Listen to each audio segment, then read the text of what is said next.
গভীর অমাবস্যার নিশ্ছিদ্র অন্ধকার, অচেনা নির্জন পথ, আর সেই পথেই যদি লুকিয়ে থাকে কোনো এক গোপন রহস্য।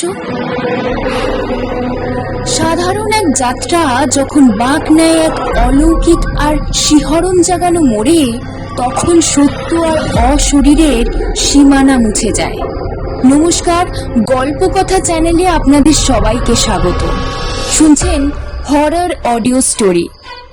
আজকের বিশেষ পরিবেশনা লেখিকা সুচন্দ্রা চক্রবর্তীর লেখা এক থ্রিলার ও অলৌকিক রহস্যে ঘেরা গল্প অমাবস্যার রাত।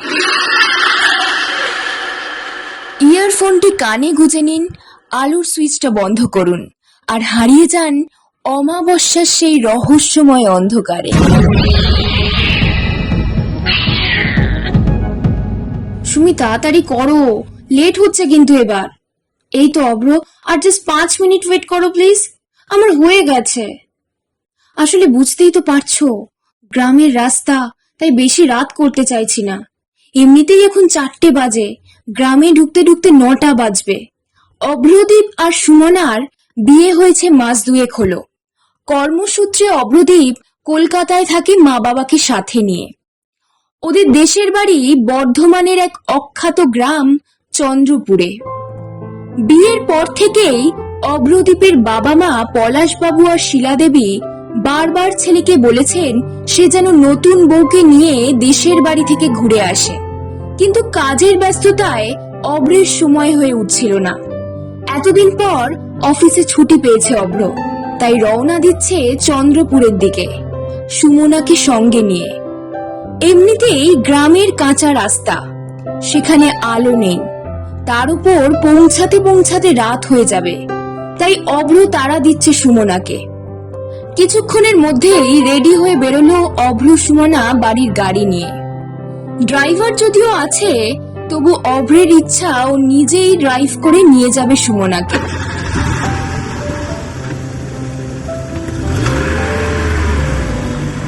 গাড়ি চলতে লাগলো, মহানগরীর ব্যস্ত রাস্তার উপর দিয়ে চলতে লাগলো গাড়ি, আর গুনগুন করে গল্প করতে লাগলো সদ্য বিবাহিত 2 যুবক যুবতী। ধীরে ধীরে আলোক উজ্জ্বল সরণি পেরিয়ে কাঁচা লালচে রাস্তা ধরল গাড়ি। আজ অমাবস্যা। এতক্ষণ আলোর দাপটে অমাবস্যার মায়াজাল চোখে পড়েনি ওদের, কিন্তু লালচে কাঁচা রাস্তা ধরতেই অমাবস্যার মোহময়ী রূপ হাতছানি দিতে লাগলো ওদের। সুমনার হঠাৎ মনে হলো এ যেন রাত নয়, অপার রহস্যময়ী এক নারী যে কেবলই আহ্বান করছে তাকে নিজের দিকে, এক অজানা শক্তিতে আকর্ষণ করছে নিজের দিকে। ওভাবে কি দেখছো সুমি জানলার বাইরে? অভ্র হাসি মুখে প্রশ্ন করলো তাকে।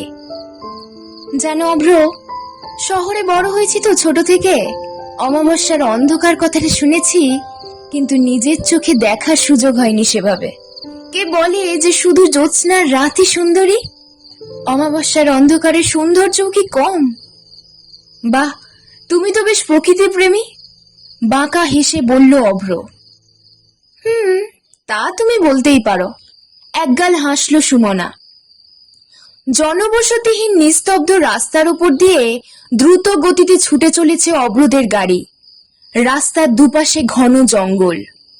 রাত তখন সবে 8টা, অথচ চারপাশের পরিবেশ দেখে মনে হচ্ছে যেন গভীর রাত। আর ঘন্টাখানেক, তারপরেই চন্দ্রপুর ঢুকবো আমরা, অভ্র বলল। আচ্ছা অভ্র, দেশের বাড়িতে কে কে আছে গো?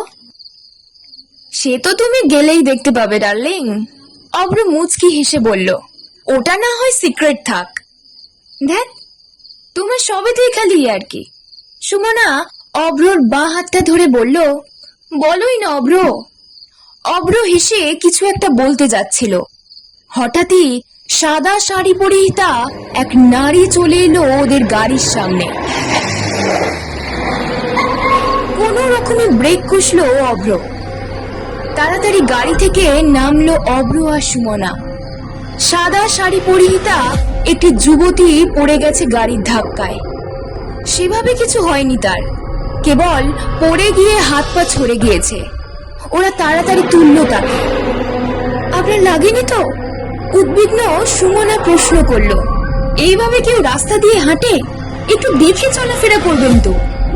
অভ্র বলল, আপনারা এত ব্যস্ত হবেন না। যুবতী হেসে বলল, আমি ঠিক আছি, কিন্তু এমন নির্জন রাস্তায় আপনি একা একা কি করছেন? দোষ, কি যে বলেন, কোথায় নির্জন? এখানে তো দিব্যি লোক বাস করে, ওই দেখুন। বলেই মেয়েটি আঙুল দেখালো। ওর আঙুল বরাবর ওরা তাকিয়ে দেখলো একটা ক্ষীণ আলো দেখা যাচ্ছে অনেক দূরে। স্মিত হেসে মেয়েটি বলল, ওখানেই আমার বাড়ি। আচ্ছা চলুন, আমরা আপনাকে বাড়ি পৌঁছে দিয়ে আসি।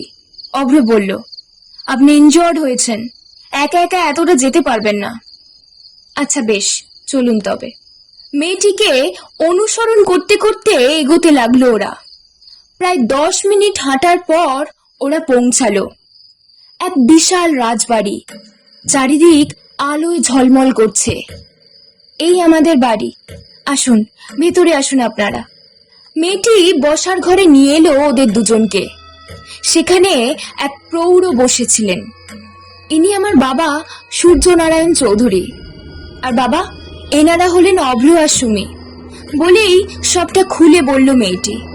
আপনি আমাদের নাম জানলেন কিভাবে? আমরা তো আপনাকে বলিনি।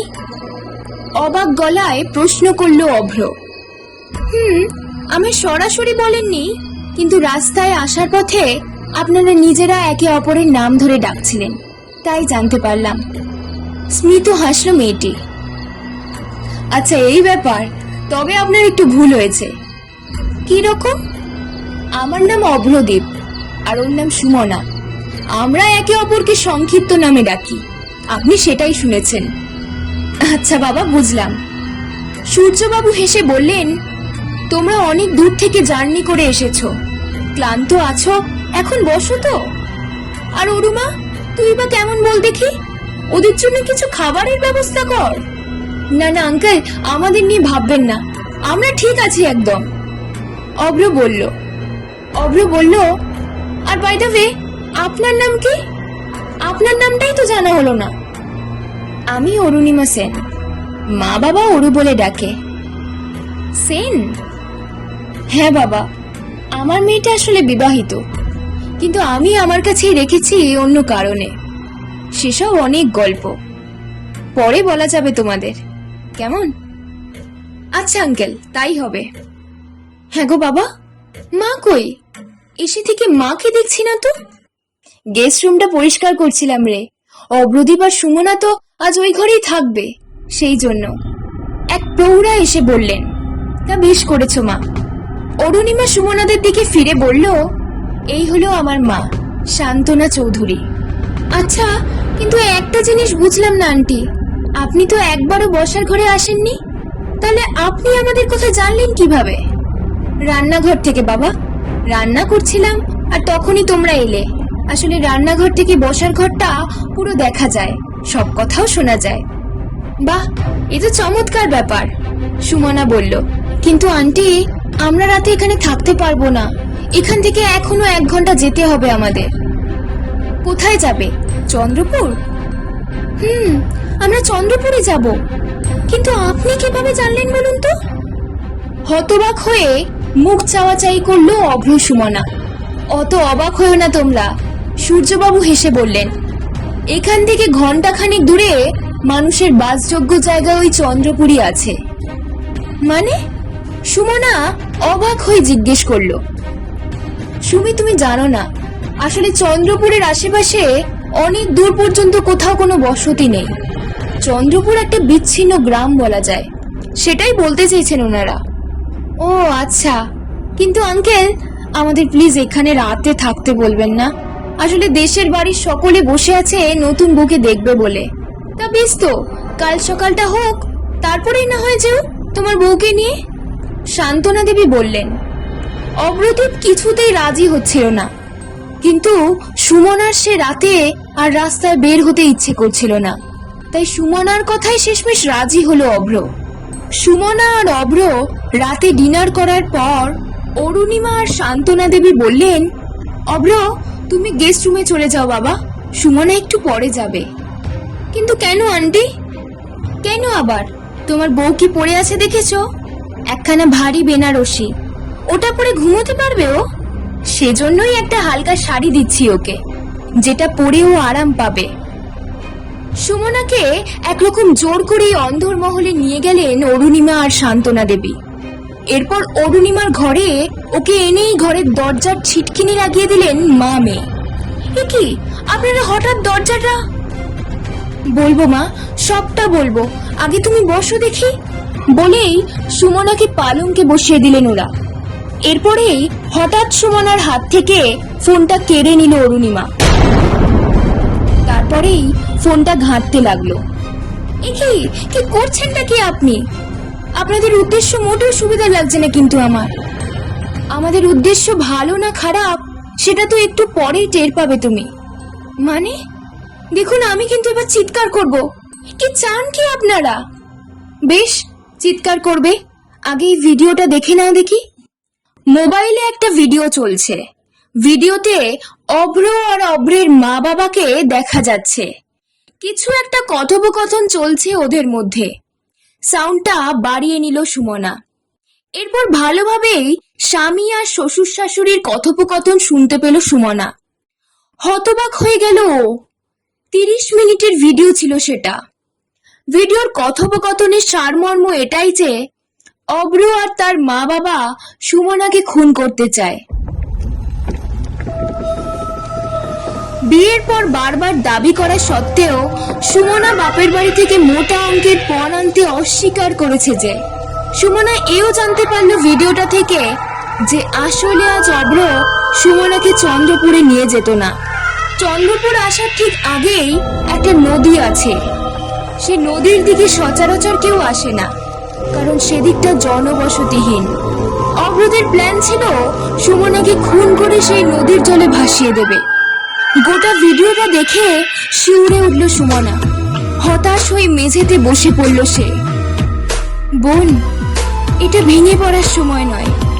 যত তাড়াতাড়ি সম্ভব তোমায় ওই শয়তানটার হাত থেকে পালাতে হবে, নইলে ও তোমায় ছেড়ে দেবে না, চিন্তিত গলায় বলল অরুণিমা। কিন্তু একটা কথা বলুন তো, ওই ভিডিওটা তো আমার মোবাইলে ছিল না, আপনারা এটা কোথায় খুঁজে পেলেন? এখন এসব ভাবার সময় নয় সুমনা, সান্ত্বনা দেবী বললেন। এখান থেকে যত তাড়াতাড়ি সম্ভব পালাও। সুমনার তখন কথা বলার মতো অবস্থা ছিল না। অরুণিমা কোনো রকমে ওকে রাজবাড়ির বাইরে নিয়ে এলো। অভ্র তখন গেস্ট রুমে। বাইরে একটা গাড়ি দাঁড়িয়েছিল আর ড্রাইভারও ছিল। অরুণিমা সুমনাকে বলল, ভয় নেই, এ আমাদের রাজবাড়িরই গাড়ি, আর ও শ্যামলাল, আমাদের পুরনো ড্রাইভার। সে রাতে সুমনার বাপের বাড়ির গেটেই নামিয়ে দিল তাকে। তখন রাত প্রায় শেষ হতে চলেছে। সুমনা গাড়ি থেকে নেমে বলল, আপনি এতটা কষ্ট করে এলেন আমায় পৌঁছে দিতে, ভেতরে আসুন না। না দিদিমণি, আমার কাজ ছিল নিরাপদে আপনাকে বাড়ি ফিরিয়ে দেওয়া। আমার কাজ শেষ, আমি আসছি।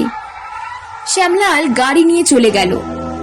পরের দিন সকালে নিউজ চ্যানেল খুলেই চমকে উঠল সুমনা। চন্দ্রপুর থেকে ঘন্টাখানেক দূরে এক জঙ্গলে এক যুবকের মৃতদেহ পাওয়া গেছে। তার আইডি কার্ড দেখে জানা গেছে তার নাম অভ্রদীপ জানা। কলকাতার এক বেসরকারি অফিসে সে কর্মরত ছিল। তার মৃত্যুর কোনো সঠিক কারণ পাওয়া যায়নি, শুধু দেখা গেছে চোখ দুটো তার ঠিকরে বেরিয়ে এসেছে।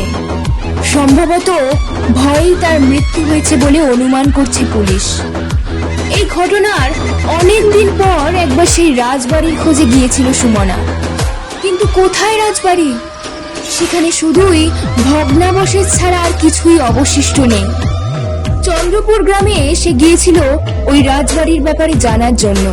সেখানকার স্থানীয়দের মুখে মুখে সে যা জানতে পেরেছিল তা হলো আজ থেকে প্রায় 40 বছর আগে সত্যিই এক রাজবাড়ি ছিল সেখানে, জনবসতিও ছিল। কিন্তু হঠাৎই ঘটে গিয়েছিল এক দুর্ঘটনা। শোনা যায় সে বাড়ির একমাত্র মেয়ে অরুণিমা মারা যায় শ্বশুর বাড়িতে। শ্বশুর বাড়ির লোকেরাই চক্রান্ত করে খুন করেছিল তাকে। একমাত্র মেয়ের অপমৃত্যু মেনে নিতে পারেননি মা বাবা। শোনা যায় তারা মেয়ের চিতার আগুনেই ঝাঁপ দিয়ে আত্মহত্যা করেছিলেন। আর সেই ঘটনার কিছুদিনের মধ্যেই অরুণিমার শ্বশুরবাড়িতে এক বীভৎস অগ্নিকাণ্ডে সেই বাড়ির সকলে মারা যায়। সুমনা আজও অরুণিমা, সূর্যবাবু, শান্তনা দেবীকে ভুলতে পারেনি সেই অমাবস্যার রাতকেও। আজকের গল্প এখানেই শেষ হলো। আজ গল্প পাঠিয়েছিল রিম অর্থাৎ আমি, এবং সাউন্ডে চিরঞ্জিত। গল্পটি ভালো লাগলে আমাদের চ্যানেলটি অবশ্যই সাবস্ক্রাইব করুন, লাইক ও শেয়ার করে আমাদের সাথে থাকুন। আবার দেখা হবে নতুন কোনো রোমাঞ্চকর গল্প নিয়ে। সবাই ভালো থাকবেন। ধন্যবাদ।